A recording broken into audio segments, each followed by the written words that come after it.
Ya. Entonces, en Caballero vimos una revisión de la situación de los campesinos y de la sierra en aquel entonces. Vimos qué es lo que necesitaban, cómo se debió hacer la reforma agraria y cómo finalmente se hizo. Y Caballero llegaba a la conclusión de que la reforma agraria fue hecha bajo una visión simplista, estereotipada y con falta de, de intervención del campesino, ¿no? Una visión paternalista. Los militares, Velasco y todos ellos hicieron la reforma agraria, pero sin considerar lo que verdaderamente necesitaban los campesinos. Pero algo que no hemos tocado todavía es sobre el capitalismo en la sierra peruana. Vamos a ver eso. Algo que les había dicho semanas anteriores era que el capitalismo había sido importado, ¿no? ¿Cómo nació el capitalismo en Europa? Fue un nacimiento casi natural, ¿no? Por la misma historia, por los mismos eventos históricos, llegamos al capitalismo, que es una forma de producción, una forma de relacionarse entre personas y con la naturaleza, ¿no? Entonces, más o menos seguro ustedes han visto con el profesor esta cuestión de Polanyi, como él decía que nació el capitalismo, ¿no? Él dice que hubo una explosión demográfica en Europa, sobre todo en Inglaterra, un montón de gente empezó a, a reproducirse, a tener más hijos, eso provocó una presión sobre la demanda de alimentos, más gente se necesita más alimentos, por tanto se necesitaba más producción agrícola, pero resulta que la gente que producía en esos tiempos alimentos los producía de una forma feudal, ¿no? ¿Cómo es una forma feudal?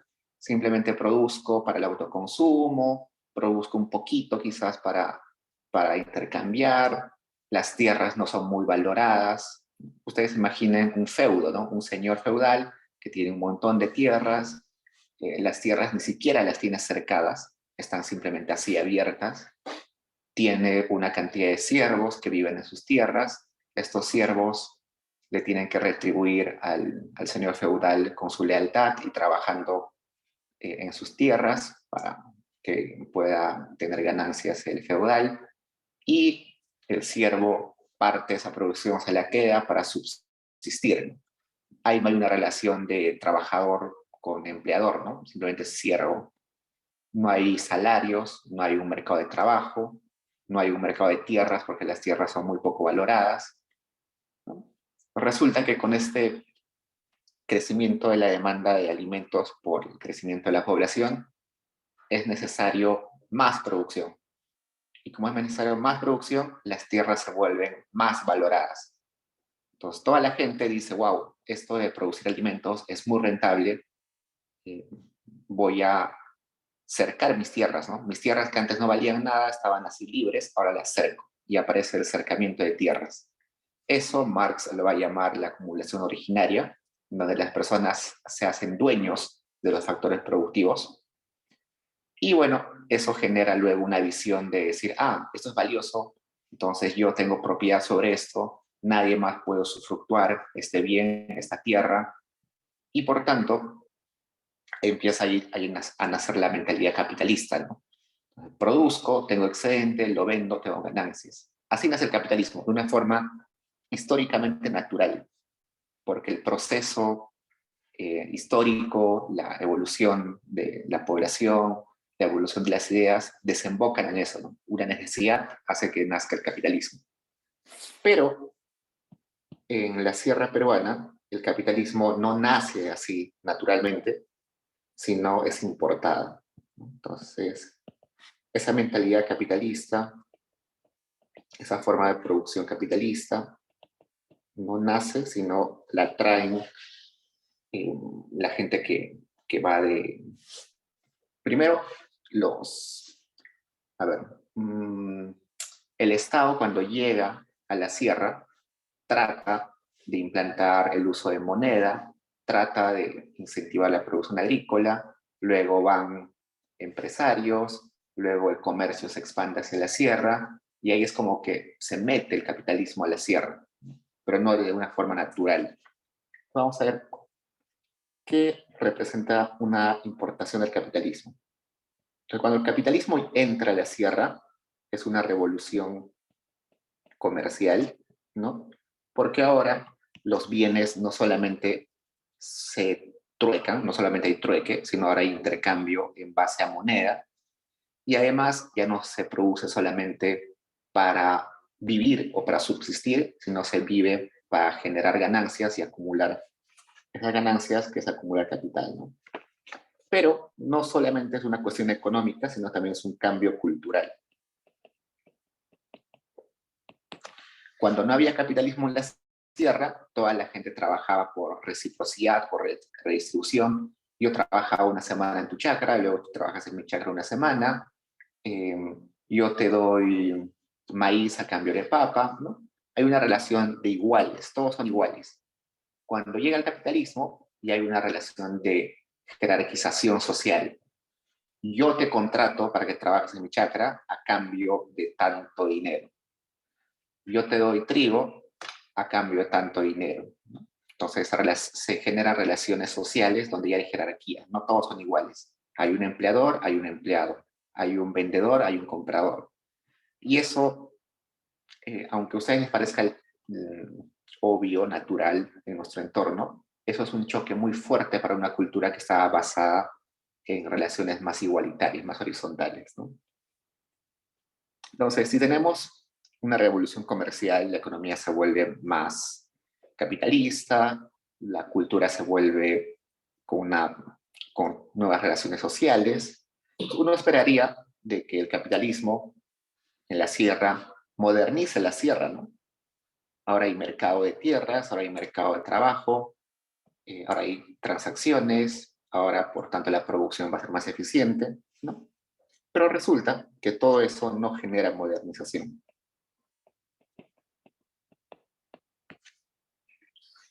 ¿Por qué? Veamos por qué.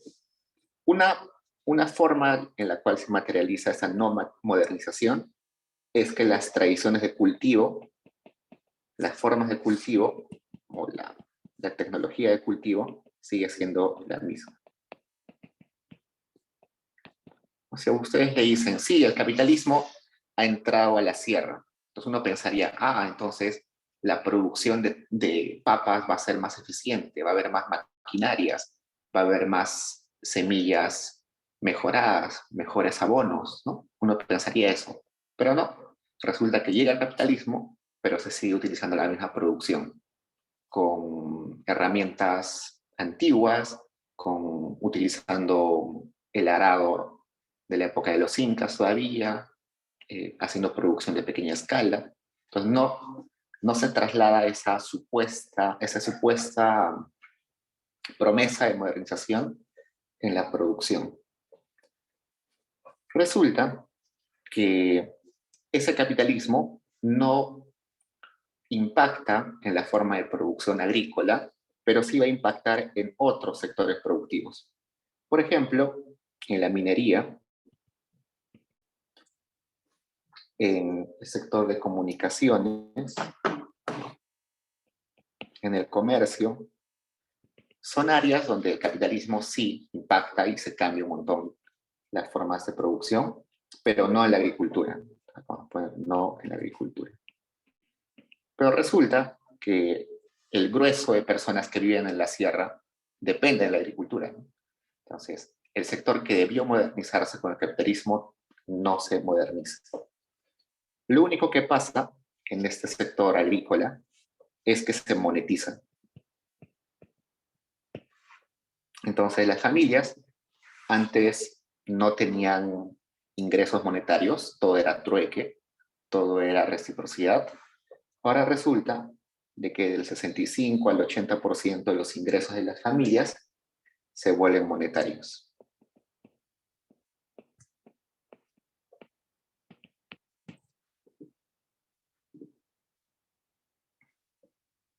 Y bueno, también resulta que el excedente de producción familiar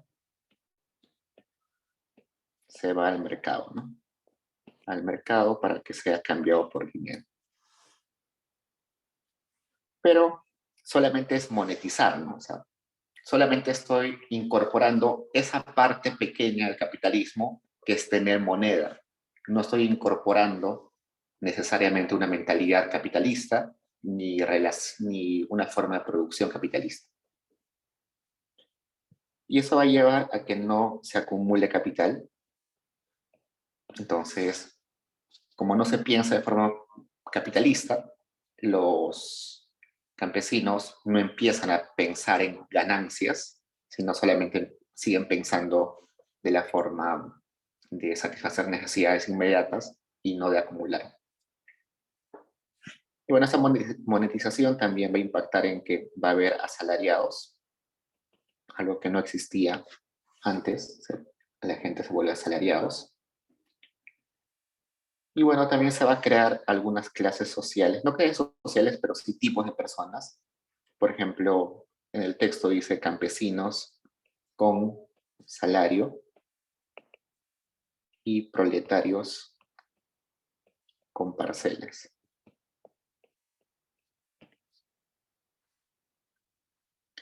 Vamos a poner, y esto lo va a llamar como campesinos semi. Vamos a poner acá.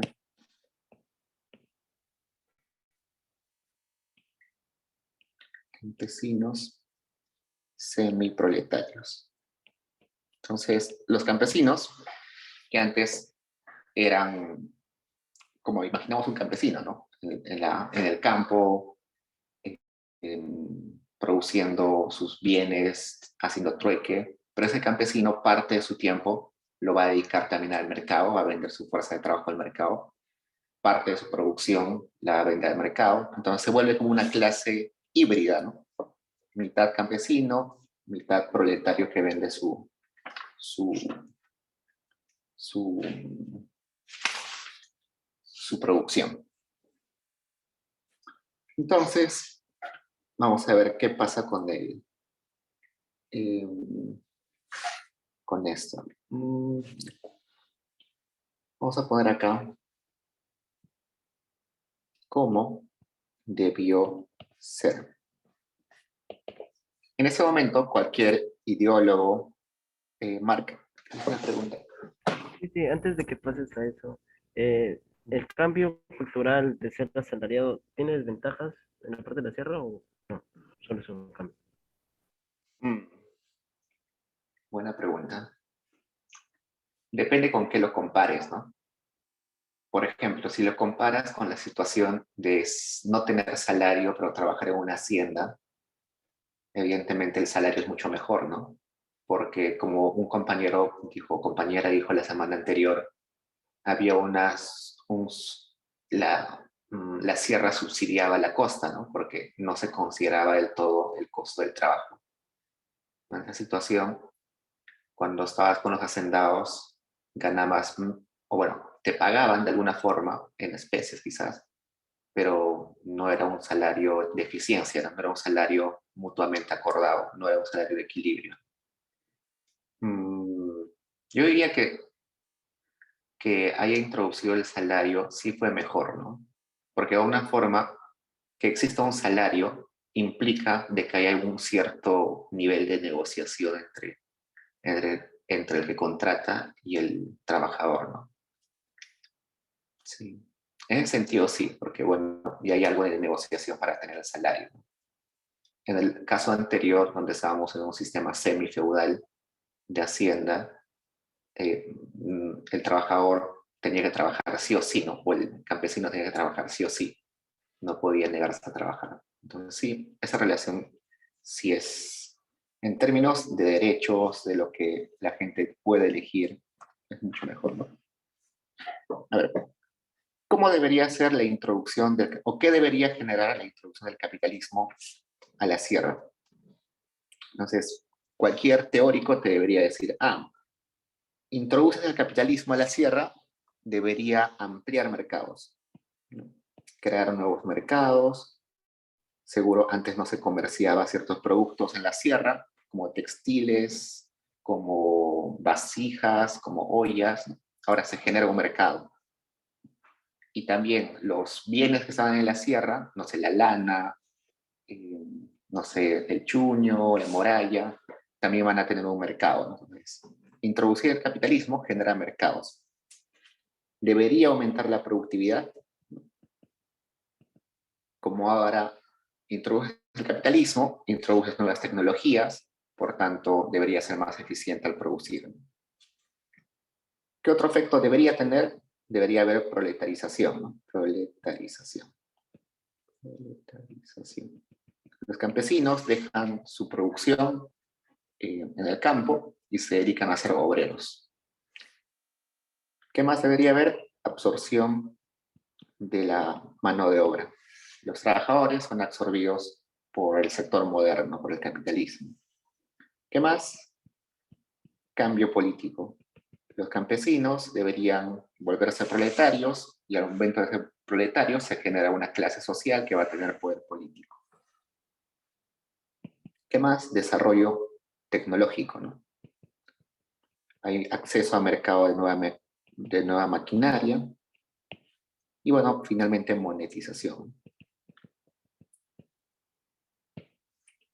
¿Qué sucedió en el Perú? Monetización sí, desarrollo tecnológico no, cambio político no, porque el campesino no se volvió proletario y tampoco se volvió una clase social. El capitalismo no logró absorber a todos los campesinos, ni siquiera una parte pequeña, no se proletarizaron, no aumentó la productividad y los mercados se ampliaron en algo, pero no mucho. Se creó un mercado de mano de obra, un mercado de tierras, pero no un mercado de productos en realidad. Entonces, la promesa del capitalismo, al llegar a la sierra, no se cumple, ¿no? El capitalismo en teoría debería ser un empuje para el desarrollo, pero según Caballero no lo fue. Álvaro.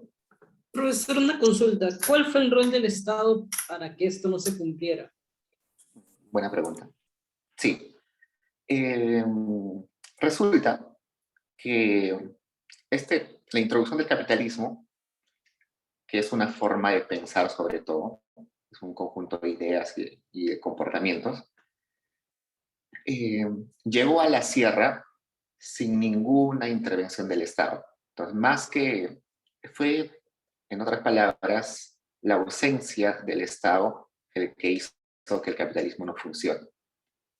Por ejemplo, el capitalismo básicamente es libre mercado, ¿no? Libre mercado. Libre mercado. Para que abra el libre mercado, la gente debe tener derechos de propiedad. Yo solamente puedo vender algo si me aseguran de que ese algo solamente puede ser aprovechado por mí, por el dueño. Yo voy a comprar una casa solamente si me aseguran que cuando compre esa casa nadie me la va a quitar. Yo no podría vender una casa que mañana me la van a quitar, ¿no? Yo no compraría una casa que mañana me la van a quitar. Pero para que funcione el libre mercado, para que funcione el capitalismo, tiene que haber derechos de propiedad. ¿Y quién garantiza los derechos de propiedad? El Estado, ¿no?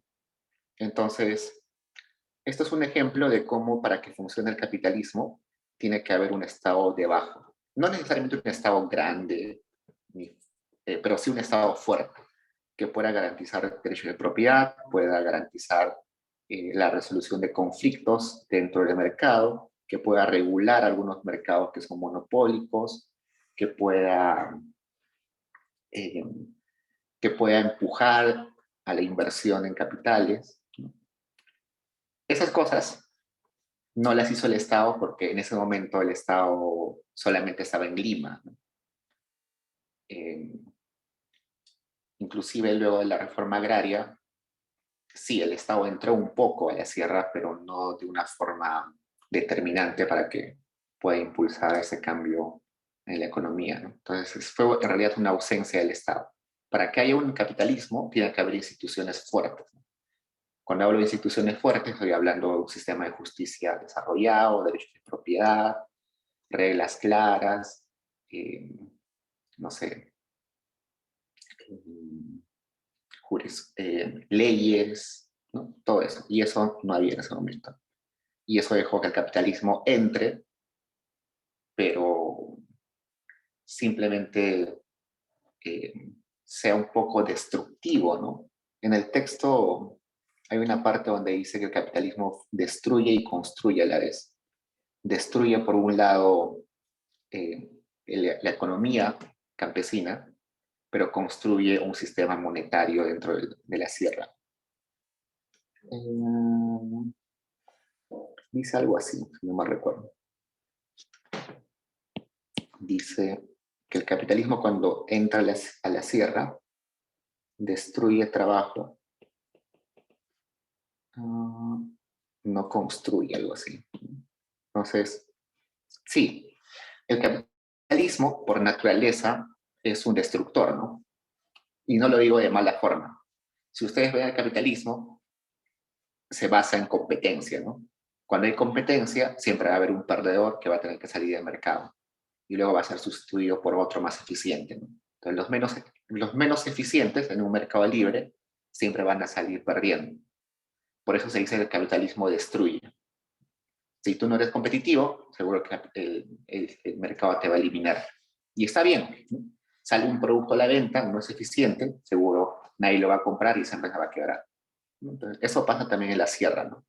Todo lo que en teoría no es eficiente se destruye en la sierra, pero el capitalismo no logra implantar algo nuevo. Mark. Sí, Diego, una consulta. Dijiste que debemos de aumentar la productividad y debe haber un desarrollo tecnológico, pero recuerdo que en la anterior clase mencionaste de que, por ejemplo, maquinarias como tractores o otro mecanismo no se adaptaban a la geografía de la sierra. Sí, Entonces, eso es una... Sí. entonces, ¿cómo se vería el desarrollo o el aumento de productividad ahí? ¿Solo con Sí, programas? sí, es una buena pregunta. Lo que pasa es que en la sierra hay pocos lugares donde se puede hacer producción a gran escala. En algunos valles se puede hacer, por ejemplo, en Cusco, en el Valle Sagrado, se puede hacer producción a gran escala, pero no se hace. Eh, es difícil esa pregunta. Mm, mm,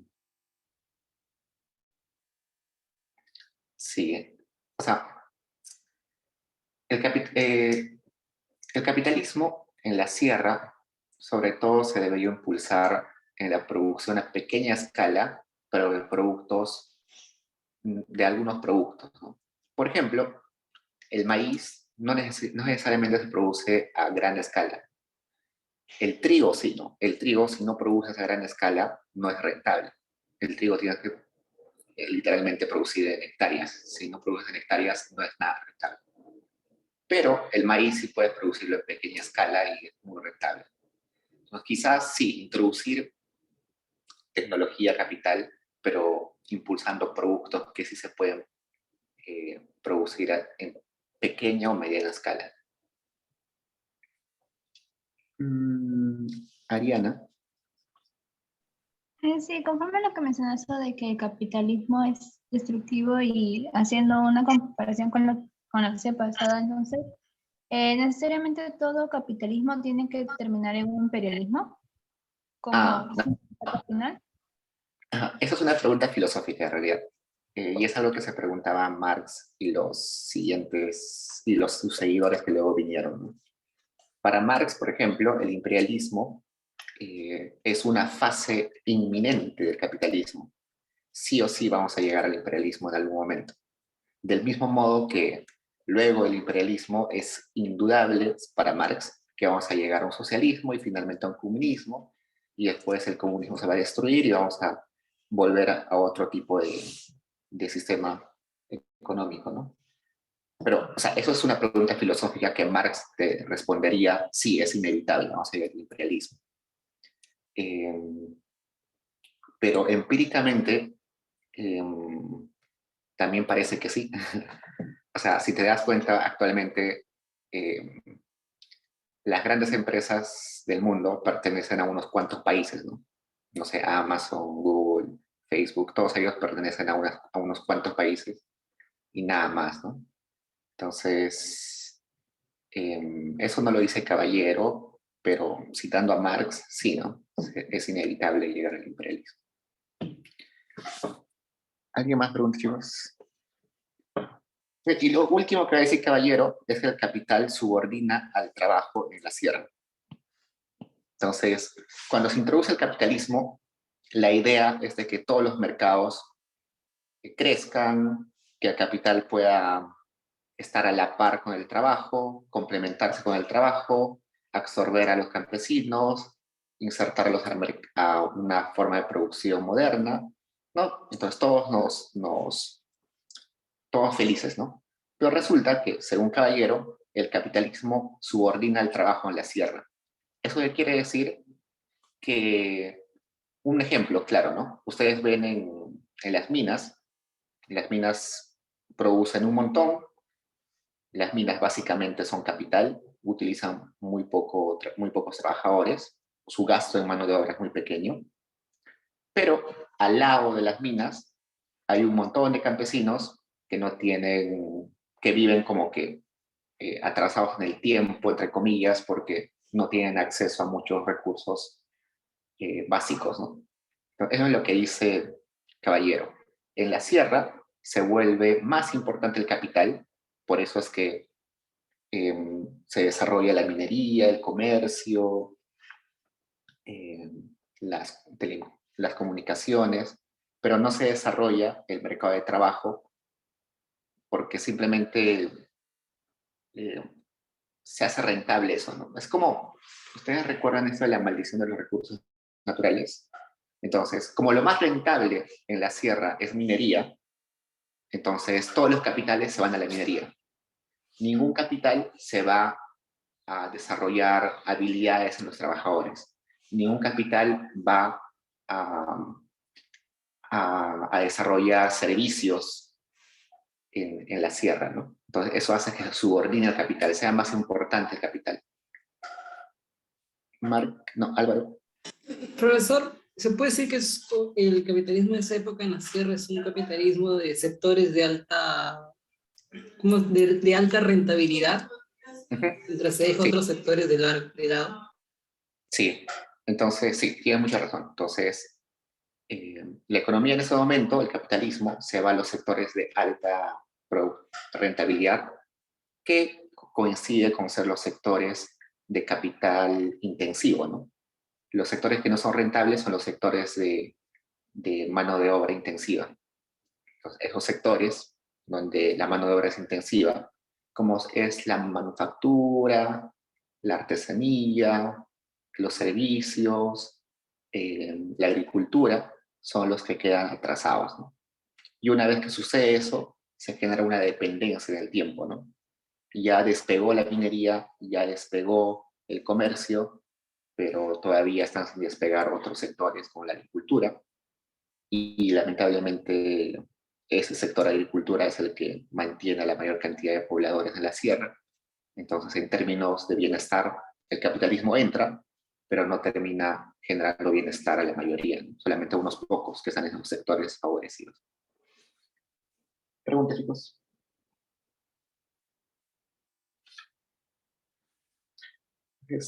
Lo que se esperaría del capitalismo es una revolución del trabajo, ¿no? Una revolución del trabajo. No sé si hemos hecho con ustedes, pero la revolución del trabajo básicamente se basa en la modernización de lo que hablaba Tory Bertrand, ¿no? Modernización.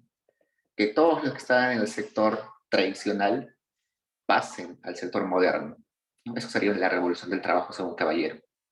Todos los que estaban en el sector agricultura, con sus medios de producción antiguos, pasen al sector moderno a trabajar en fábricas, a trabajar en minería, no sé, en servicios, ¿no? Pero eso no lo logra el capitalismo en la sierra, ¿no? Pregunta, chicos.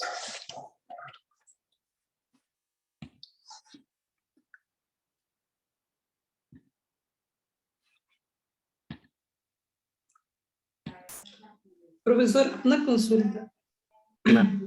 ¿Entraría en el concepto de economía dual? Sí, sí, exacto. Muy buena observación. Sí. La economía de la sierra en ese momento era una economía dual, ¿no? Y sigue siendo una economía dual en realidad, ¿no? Hay sectores muy productivos con una cantidad de factores, de dotaciones de factores grandes, modernos, como la minería, ¿no? Y a la vez, en el mismo departamento o en la misma provincia, hay sectores totalmente atrasados, con baja productividad, con muy poca dotación de factores productivos, ¿no? Sí, es una economía dual. eh, o sea, el capitalismo tiene esa promesa, ¿no? Vamos a romper la economía dual para que todo sea economía moderna, pero no lo logran, ¿no? Y sigue siendo una economía dual. Muy buena observación. Hoy en día ya no, esto de economía dual, eh, donde se trata el sector tradicional como la agricultura y el sector moderno como la industria, ya dejó como, eh, ya muy pocos economistas lo hablan. Ahora cuando se habla de economía dual, se habla de informal y formal. O sea, si hoy día quisieran hablar de economía dual, ya no verían agricultura e industria, sino verían informal y formal, ¿no? La idea hoy en día sería que los factores productivos que están en lo informal pasen a lo formal, ¿no? Los trabajadores que están en lo informal pasen a lo formal, que el capital que está en lo informal pase a lo formal. Eso ya es hoy, ¿no? Pero hace 40, 50 años la idea era de que los que estaban en agricultura, que era el sector tradicional, pasan a la industria.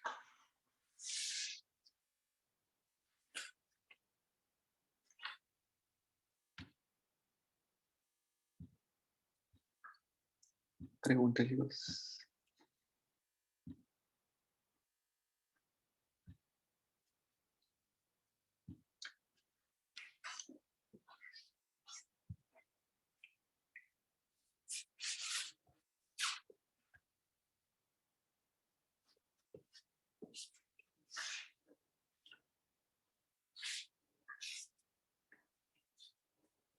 Ok, entonces con eso terminamos lo que es Caballero. La siguiente clase ya vemos Hunt, que es un texto bastante interesante. Es una formación de la economía peruana. Este no entra en los controles, pero sí entra en el final.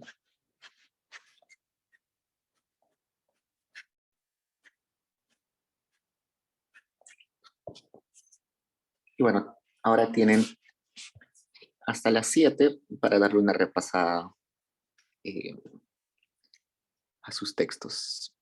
Si tienen preguntas, estoy acá, me hablan nomás. Pero los que no tienen pueden estar repasando hasta las 7, que empieza el control.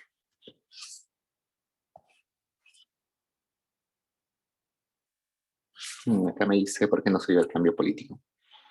Al igual que vimos en la clase anterior, resulta que para que se diera un cambio político era necesario que los campesinos, una de dos, ¿no? Que los campesinos tengan representación política, se vuelvan una clase social y puedan acceder a ser alcaldes, gobernadores, congresistas, presidentes. Y otro era que los campesinos se vuelvan obreros y los obreros tienen representación política, ¿no? Pero eso nunca sucedió.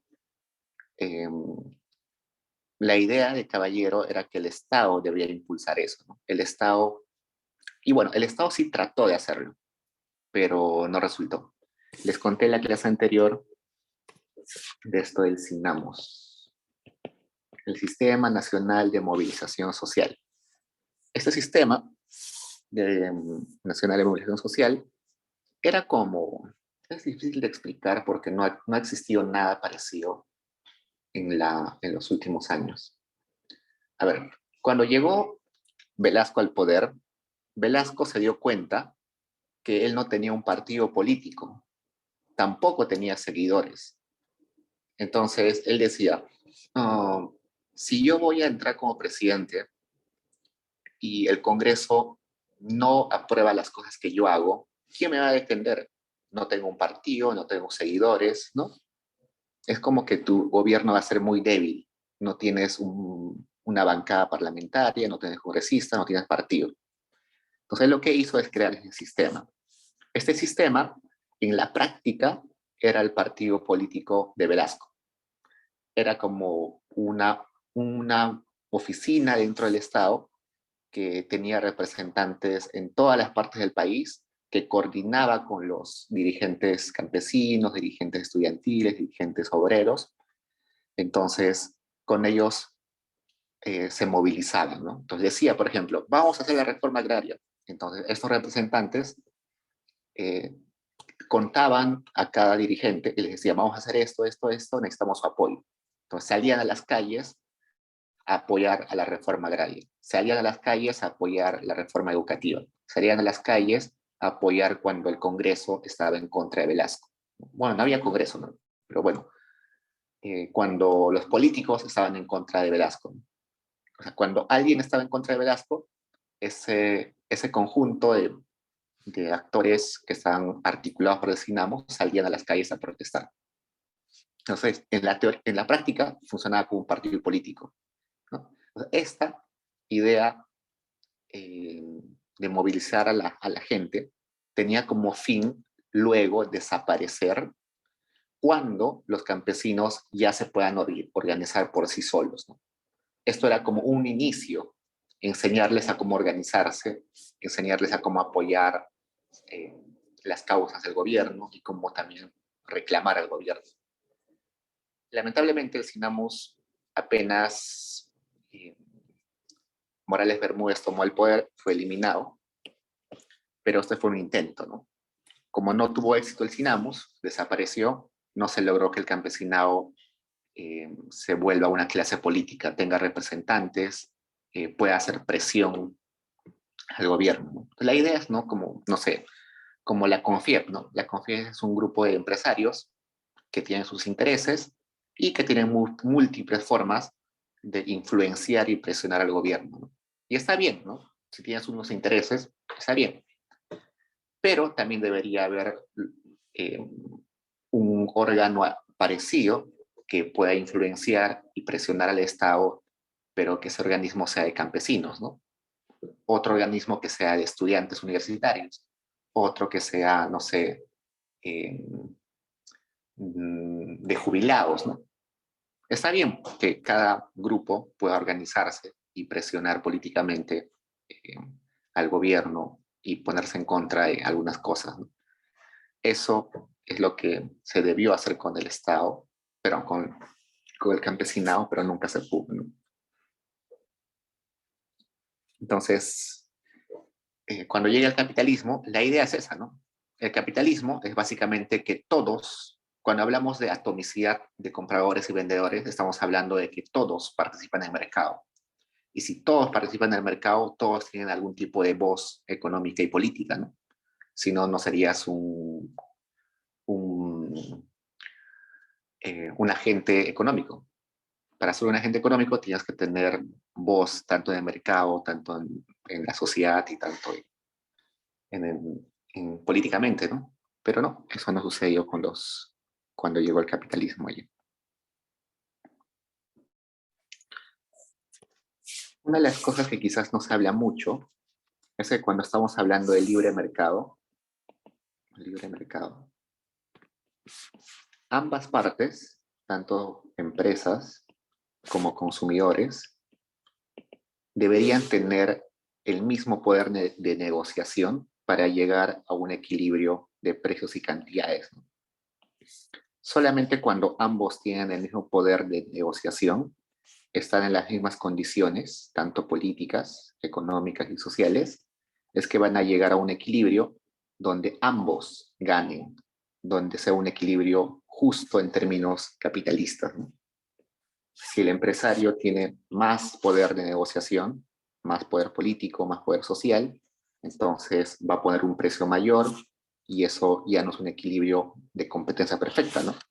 Entonces, el libre mercado se basa en que todos tengamos la misma voz política, la misma voz social, la misma voz económica. Entonces, si dentro de los consumidores están los campesinos y estos no son o no tienen poder político, pero las empresas sí, entonces va a haber una desventaja y no vamos a llegar a un equilibrio de libre competencia, ¿no? Entonces eso es importante en el caso del capitalismo. Si queremos un capitalismo que funcione bien, todos debemos tener las mismas condiciones, ¿no?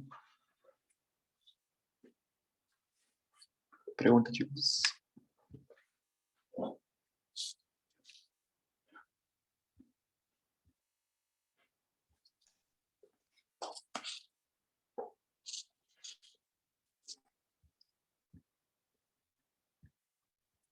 Profesor, una consulta. Dime. Cuando se habla de rigidez en Tory Bertrand, hace referencia a que es difícil pasar de estar en una economía informal, en la economía más tradicional, en la economía moderna. Cuando habla de rigideces, se refiere más que todo a las imperfecciones de mercado. Un mercado es totalmente dinámico y eficiente cuando no tiene rigideces. Entonces, por ejemplo, una rigidez de mercado, por ejemplo, son que los salarios no cambian rápido, ¿no? No sé, hoy día eh, los precios de todos los alimentos suben, pero los salarios no suben. ¿Por qué? Porque hay una rigidez. Los salarios no aumentan porque están determinados por contratos. Hay un contrato que te dice, tu salario durante un año va a ser tal. Otro tipo de rigidez, que no haya información. Yo quiero comprar una casa, pero no tengo información de cuántas son las casas ni dónde conseguir casas, ¿no? No hay información. Quiero comprar una laptop, no sé cuáles son las características de las laptops, ¿no? Es un mercado sin información. Otro, no sé, quiero comprar terrenos. Sí, pero nadie quiere vender terrenos, ¿no? Porque nadie vende, como antes de la reforma agraria, ¿no? Como estaba muy aglomerado, había un oligopolio. Como había un oligopolio, entonces nadie me vende tierras porque están acumuladas en unas cuantas. Otro aquí es, no hay acceso al crédito. Yo soy un empresario que quiere invertir un montón y quiere prestarse del banco, pero el banco no presta a los que no sean extranjeros, un ejemplo, o no presta, no presta a nadie. Entonces, no hay acceso al crédito, es una rigidez. ¿Qué más? Quiero contratar trabajadores. Sí, pero no hay trabajadores calificados. Todos no tienen, ningún trabajador en el mercado tiene las habilidades que necesito para mi empresa. Entonces, las rigideces son todo aquello que no deja que los mercados puedan funcionar eficientemente. Entonces, por eso decíamos que antes de la reforma agraria había rigideces en el mercado de tierras, en el mercado laboral, en el mercado de crédito, ¿no? Entonces, en el mercado de tierras, rigideces porque estaba sumamente acumulado la posesión de tierras y nadie quería vender. En el mercado de trabajo había rigideces porque los campesinos no estaban inmiscuidos en el mercado, trabajaban solamente para subsistir, no aceptaban salarios. Además, los campesinos no tenían las habilidades que se necesitaban para introducir el sector moderno, ¿no? Y bueno, también había rigidez en el mercado de crédito, ¿no?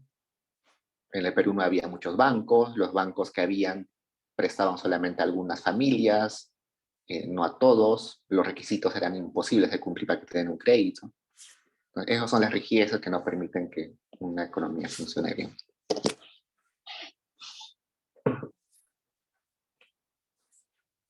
¿Más preguntas, chicos? Digo una consulta, el examen dura 1 hora, ¿verdad? Sí, es 1 hora, de 7 a 8. Gracias. Ok, chicos, ya se activó, creo. Entonces voy a estar conectado, me avisan cualquier cosa.